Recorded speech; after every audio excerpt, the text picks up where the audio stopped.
Hello to all students. In this video lecture, we are going to describe pentaradial symmetry.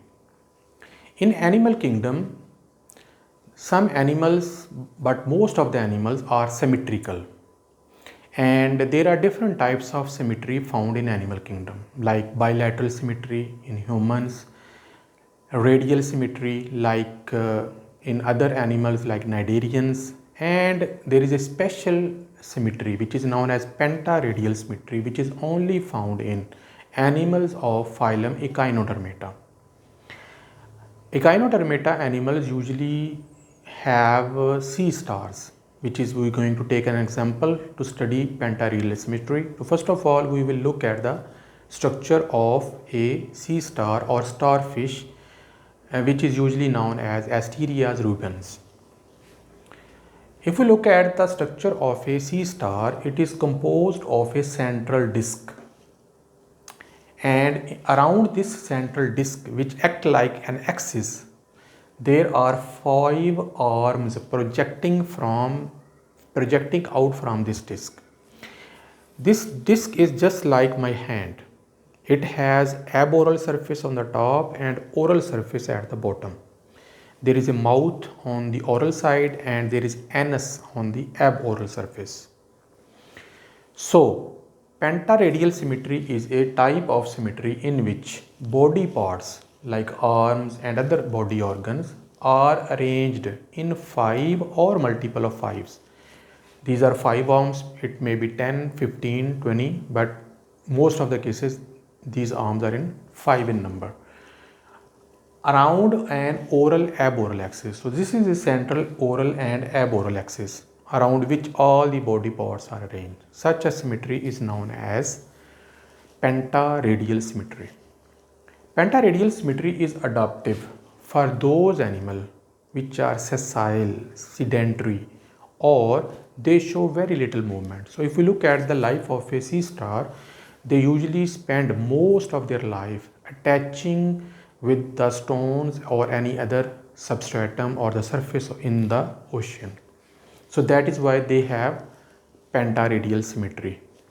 So what is the benefit of pentaradial symmetry? It allows a uniform distribution of sensory, feeding and other structures around the central disk.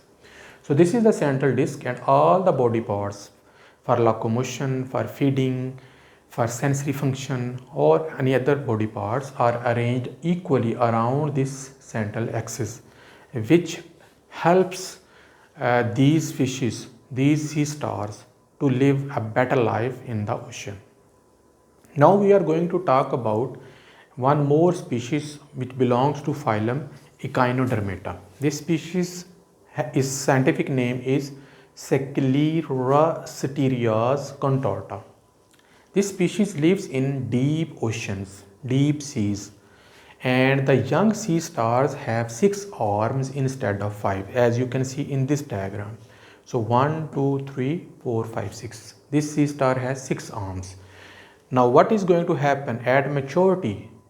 Their central disk splits into 2 from right at this point. Central disk will divide and splits into 2 parts.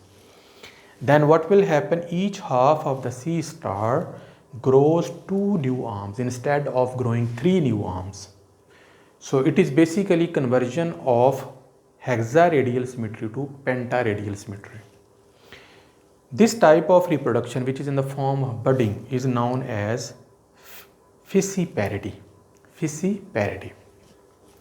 This type of development, this type of reproduction, this type of arrangement is beneficial because if they have hexaradial symmetry, that makes these animal weaker skeleton. If you look at from this arrow, this is a joint and right across there is another joint, and this will easily split the animal into 2, and the skeleton is not supportive and skeleton is not strong enough for their stability. But if they convert their hexaradial symmetry to pentaradial symmetry, as we saw in the fissiparity, now if we cut the animal, this is a joint, and right across the joint there is an arm which gives them stability strong skeleton. So pentaradial symmetry have stronger skeleton as compared to hexaradial. So that's why these animals belonging to phylum Echinodermata, they possess pentaradial symmetry. And I hope it makes sense. That's all for today.